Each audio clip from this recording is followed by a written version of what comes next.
오늘 봉독하실 하나님의 말씀은 이사야 43장 1절에서 3절까지의 말씀입니다.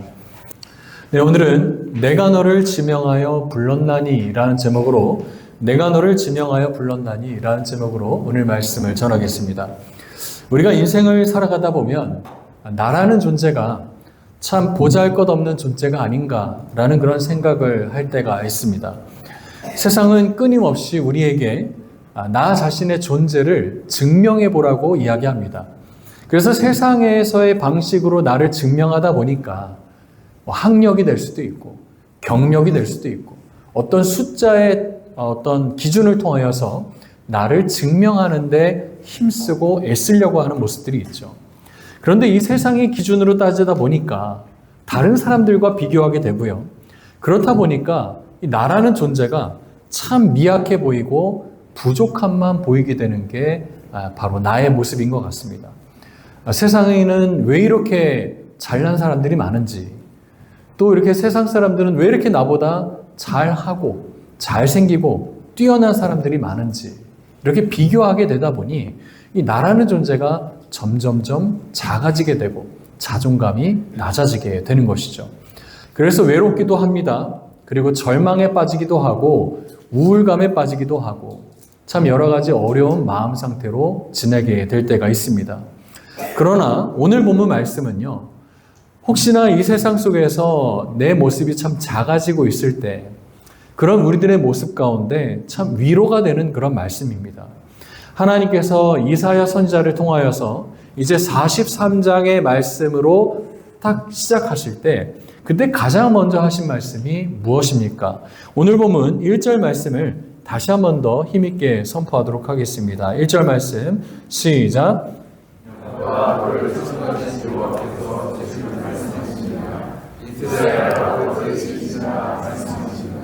너는 두려워하지 말라. 내가 너를 구속하였고 내가 너를 지명하여 불렀나니 너는 내 것이라 입니다.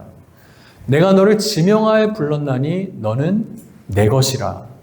하나님이 우리를 향하여서 대충 애둘러서 이렇게 부르신 게 아니고요. 우리의 이름, 또 나의 이름을 아주 정확하게 기억하시고 내가 너를 지명하여 불렀다라고 이렇게 말씀하십니다.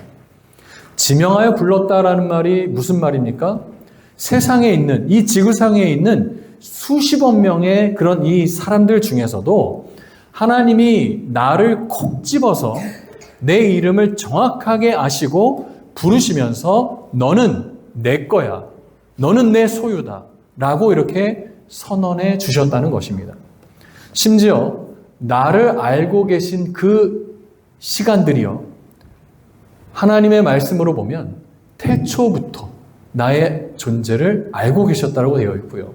심지어 우리가 아직 죄인 되었을 때조차도 하나님은 나를 알고 우리의 이름을 알고 계셨고, 그리고 하나님께서 바로 거룩한 자녀로서 우리를 택하여 주셨다는 사실인 겁니다. 그런데 성도 여러분, 하나님께서 우리 이름을 이렇게 지명하여 부르시면서 너는 내 거다 라고 선언하신 그 이후에 우리들은 어떠한 삶을 살고 계십니까? 하나님의 소유가 되었으니까요, 이제 우리의 삶에는 하나님이 계시니까, 하나님 거니까 우리는 이제 고난도 없고 어려움도 없고 항상 꽃길만 걸어가야 될 것 같잖아요. 근데 정말 그렇습니까? 우리의 인생이요? 그렇지 않죠. 그래서 오늘 본문 2절 말씀을 보면 하나님은 우리가 살아가야 될 그 인생길이 어떠한지를 우리에게 명확하게 알려주고 계세요. 한번 2절 말씀 함께 읽어보겠습니다. 시작. 내가 물 가운데로 지날 때 내가 함께 할 것이라. 강을 건널 때 물이 너를 침몰하지 못할 것이며 내가 불 가운데로 지날 때 타지도 아니할 것이요 불꽃이 너를 사리지도 못하리니입니다. 성도 여러분, 하나님이 나를 지명하셨다고 해서요, 너는 꽃길만 걸어가게 될 거야 라고 이렇게 약속하지 않으셨다는 거예요. 안타깝게도 우리의 인생은요, 여전히 아니면 지금도 깊은 물에 허덕일 때도 있고요, 깊은 물살에 그 강을 건너야 될 때도 있고요, 때로는 우리의 삶과 우리의 인생이 정말 불태워져 버릴 것 같은, 잿더미가 되어버릴 것 같은 맹렬한 불꽃 그 가운데로 걸어가야 될 때도 있다는 것입니다. 그러면 우리가 이 땅을 살아갈 때 만나게 되는 그 불이라든지 물이라는 것은 무엇을 상징할까요? 물론 구약의 상징으로 보면 물이라는 것은 어쩌면 노아의 물 심판과 같은 하나님의 그 엄청난 분노로 이루어진 그 심판 가운데를 말씀하실 수도 있고요. 또 불심판은 유일하게 불로 심판하셨던 그 소돔과 고모라의 재앙과 그 심판을 말씀하시는 것입니다만, 그러나 우리의 인생 중에는 그런 마지막 때 아주 엄청난 심판을 말씀하시기보다는 어쩌면 우리 인생에는 경제적인 어려움이 되실 수도 있고요. 때로는 몸의 질병이나 또 사랑하는 사람들과의 관계가 끊어지는 그런 아픔일 수 있을 것입니다. 특별히 여기에 계신 또 이민자분들의 그런 삶에서는 뭐 여러 가지 언어의 장벽이라든지 문화의 장벽이라든지 아니면 내일 일을 알 수 없는 그런 불안함이라든지 이런 깊은 물과 뜨거운 불을 계속해서 수없이 만나게 되는 그런 인생인 것이죠. 그러다 보면 와, 이러다 진짜 이 물살에 내가 죽을 수도 있겠구나. 와, 이러다가 진짜 이 불길에 내 삶이 정말 잿더미가 되어버릴 수도 있겠구나 라고 하는 그 불안함에 불면증에 걸리기도 하고 두려움에 밤잠을 못 이루면서 우울감과 또 절망감과 많은 스트레스로 극도로 긴장 상태에 있으신 그런 우리 성도님들이 얼마나 많으십니까? 하지만 오늘 주님은요, 물과 불을 지나갈 수밖에 없는 그런 이 고된 인생길 가운데 우리 주님은, 우리 하나님은 뭐라고 말씀하셨습니까? 2절 말씀을 다시 한번 더 보실까요? 내가 물 가운데로 지날 때 어떻게 하신대요? 내가 함께 할 것이래요. 내가 너와 함께 하겠다. 강을 건널 때에도 어떻게 해요? 물이 너를 침몰치 못하게 하신대요. 너가 불 가운데를 지난다 할지라도 어떻게 된대요? 타지도 아니할 것이요 불꽃이 너를 사르지도 못하게 하시겠다라고 약속하셨다는 겁니다. 할렐루야. 우리가 고난의 과정을 통과할 때요, 하나님은 그 고난과 함께 우리가 차가운 물길 가운데, 우리가 불길 가운데 있다 할지라도요, 하나님은 우리와 함께 하시기 위해서 그 자리로 함께 걸어 들어오신다는 겁니다. 우리와 함께 하시기 위해서. 그래서 거센 파도가 몰아쳐도 결코 우리가 침몰당하지 않게 하나님께서 막아주시고요. 불꽃이 우리를 사르지 못하도록 우리를 감싸 안아주신다라고 말씀하시는 겁니다. 어떻게 우리가 이러한 놀라운 은혜, 이런 놀라운 보호하심을 받을 수 있는지 그 이유가 오늘 3절의 상반절에 이렇게 기록되어 있습니다. 3절 말씀 보시면 나는 여호와 너의 하나님이기 때문에 이스라엘의 거룩한 이이기 때문에 그리고 너의 구원자이기 때문에 라고 이렇게 증명해 보이고 있으십니다. 사랑하는 성도 여러분, 오늘 우리가 이 자리에서 존재하고 있는 것 자체가 바로 이 말씀의 증거가 됩니다. 우리 하나님께서 나의 여호와 하나님이 되어주시기 때문에 내가 이 자리에 있는 거고요. 우리 하나님께서 나의 구원자가 되어주시기 때문에 내가 이 자리에 서 있을 수 있다는 것입니다. 그래서 지나온 우리들의 삶을 한번 돌아보십시오. 그때 정말 죽을 뻔했는데, 그때 정말 너무 힘들어서 완전 절망에 빠졌었는데, 그때 나는 완전히 인생이 끝난 줄 알았는데 라고 하는 그런 순간들이 있지 않으셨습니까? 그 위기들을 이겨낸 것은 우리가 잘나서 그런 것도 아니고 우리가 뭐 대단해서 여기까지 온 것이 아니라는 겁니다.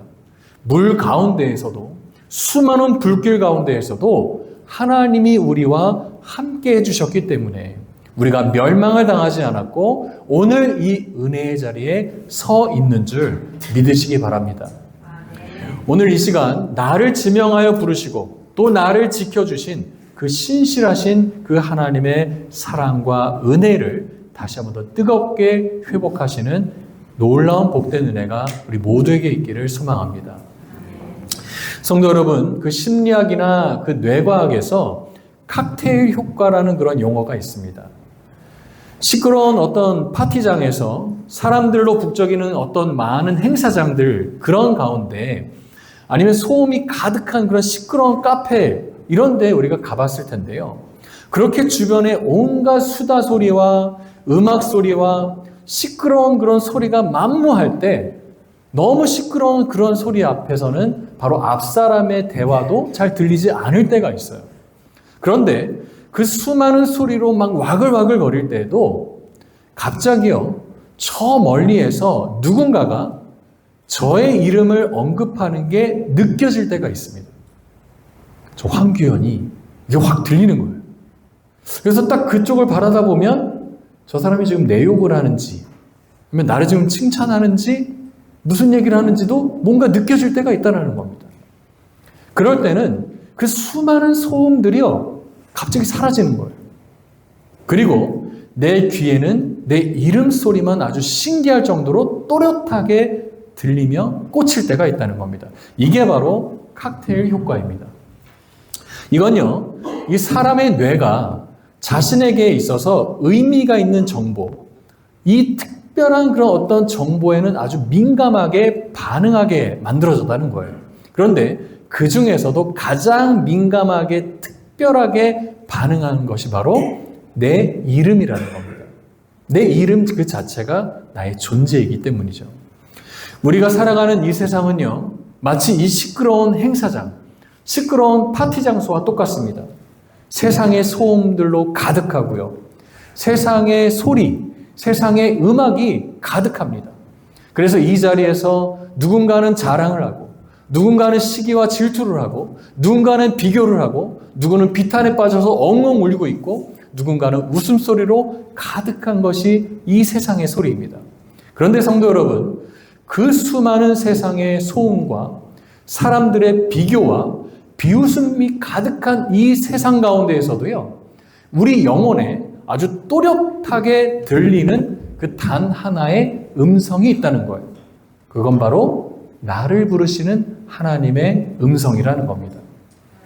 오늘 본문 1절에서 하나님은 그 시끄러운 이 세상의 소리 가운데 바로 나를 향하여서 아주 정확하게 말씀하시는 그 음성이 나에게 들린다는 것이죠. 너는 두려워하지 말아라. 내가 너를 구속하였고 내가 너를 지명하여 불렀나니 너는 내 것이라. 하나님께서 우리의 이름을 부르실 때 이 세상의 엄청나게 시끄러운 소리들은요, 한순간에 권세를 잃어버립니다. 세상의 소리가 도저히 우리를 침몰치 못하는 거예요. 세상의 소리보다 하나님이 나를 부르실 때 내 이름만큼은 또렷하게 들리게 되는 은혜가 있다는 것입니다.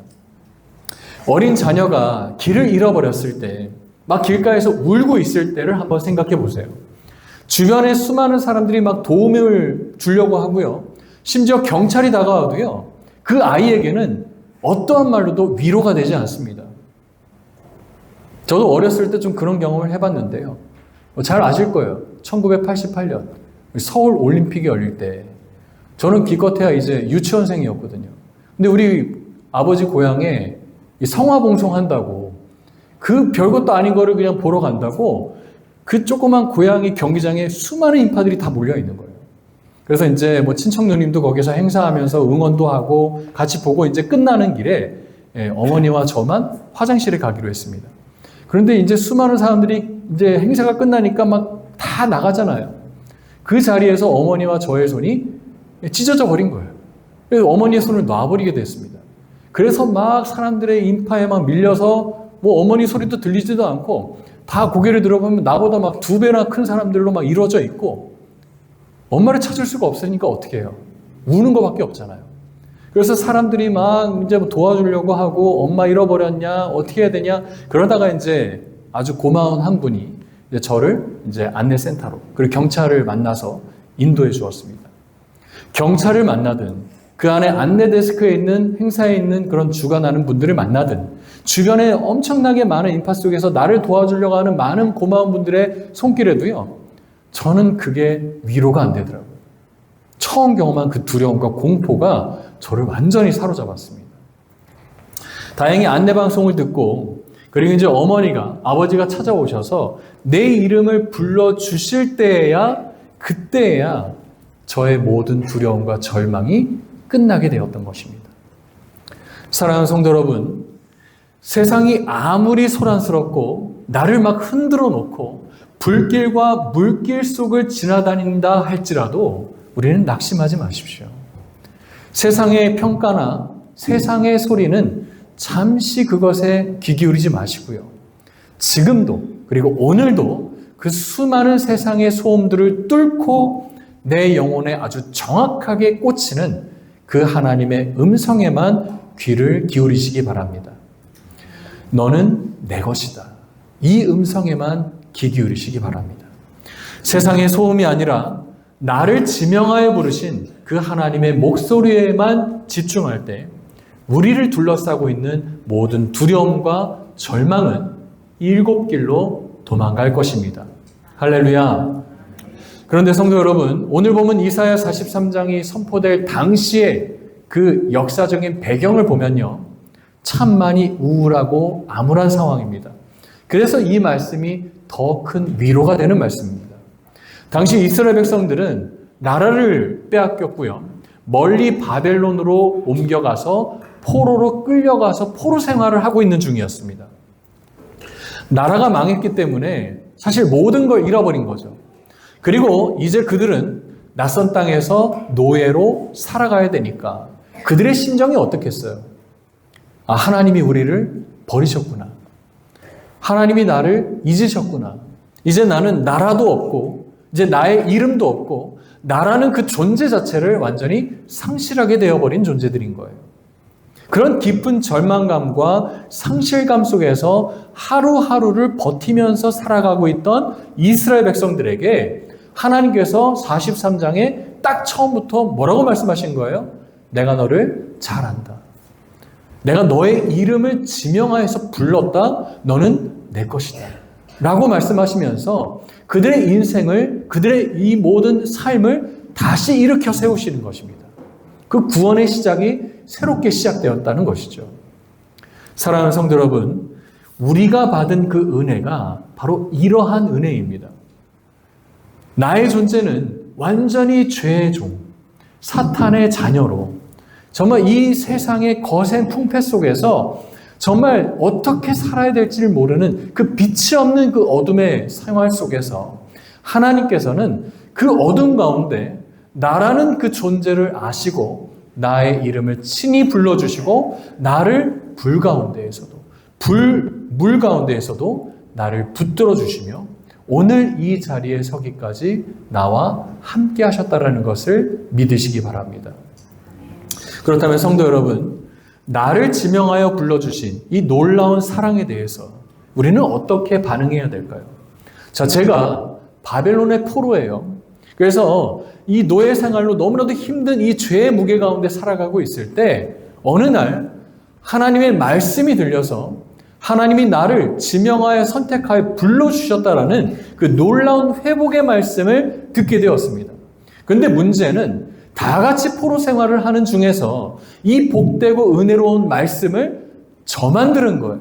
나만 들었습니다. 그러면 어떻게 해야 됩니까? 내 곁에 있는 여전히 인생의 그 바벨론의 고역과 힘든 노예의 삶 속에서 살아가고 있는 빛이 없고 어두운 가운데 살아가고 있는 방황하는 내 이웃들에게 그 기쁜 소식을 전달해 줘야 되는 것이죠.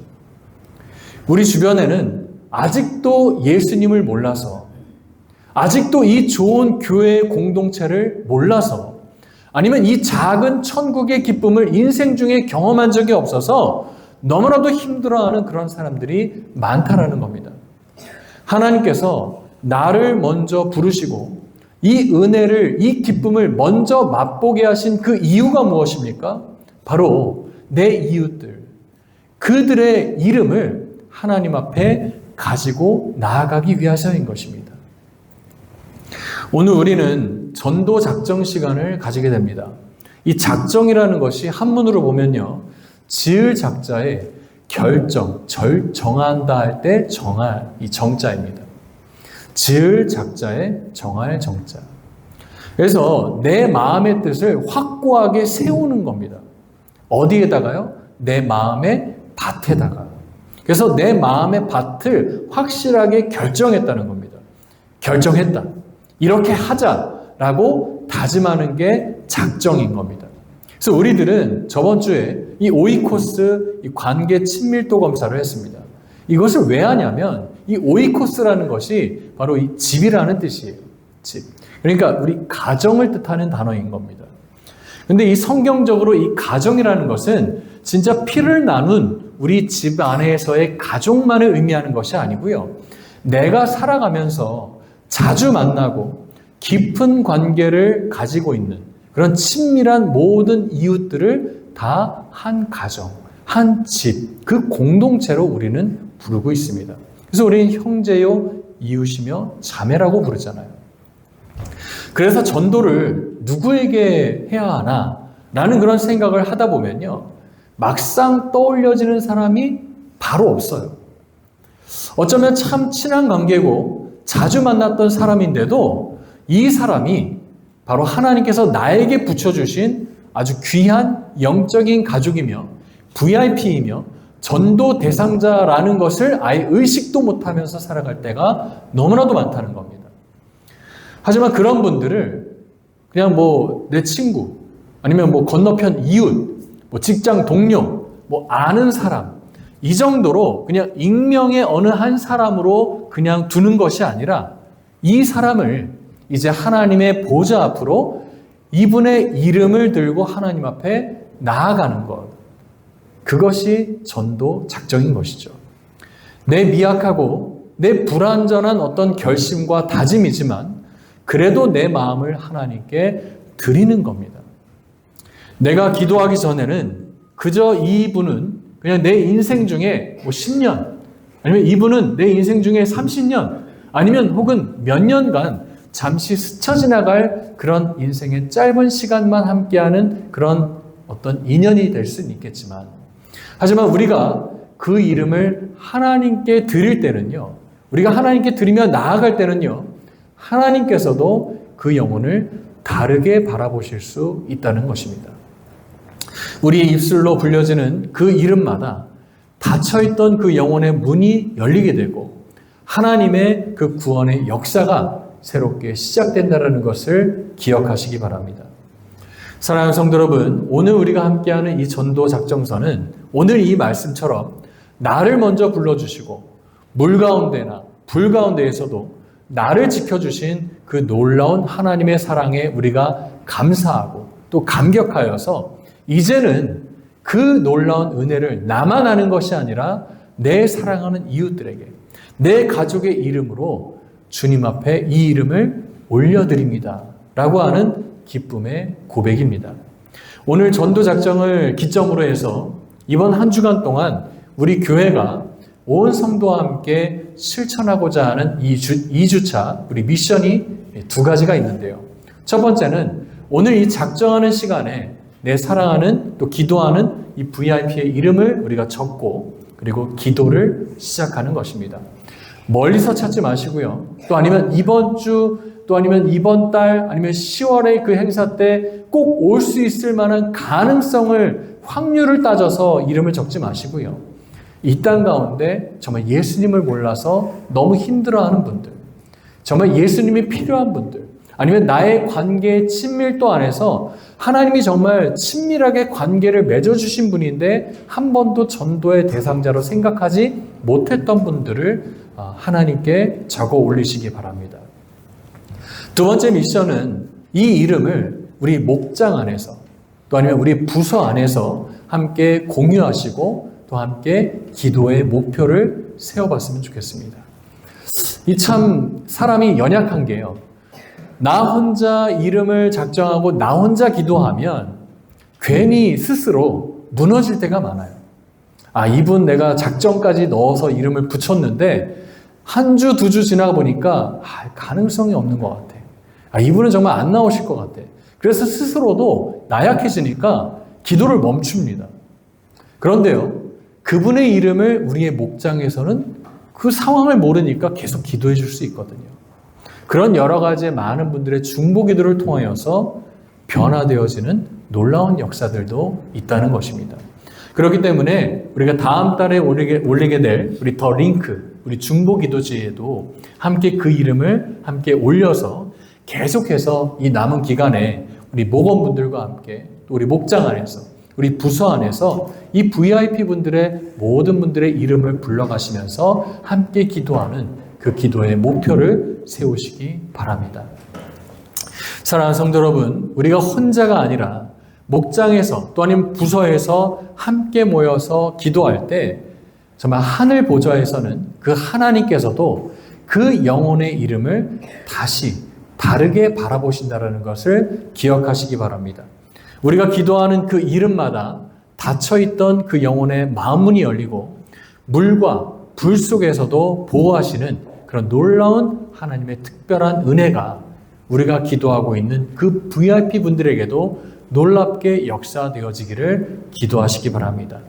나를 불러주신 그 놀라운 하나님의 은혜와 사랑을 우리가 기억하시면서 오늘 내가 하나님께 올려드리는 그 이름 위에도 하나님의 동일한 은혜가 그 구원의 기쁨이 함께 하기를 그렇게 기도하는 마음으로 우리가 그렇게 살아가시고 또 작정하실 수 있는 우리 모든 성도님들이 되시기를 주님의 이름으로 축원합니다.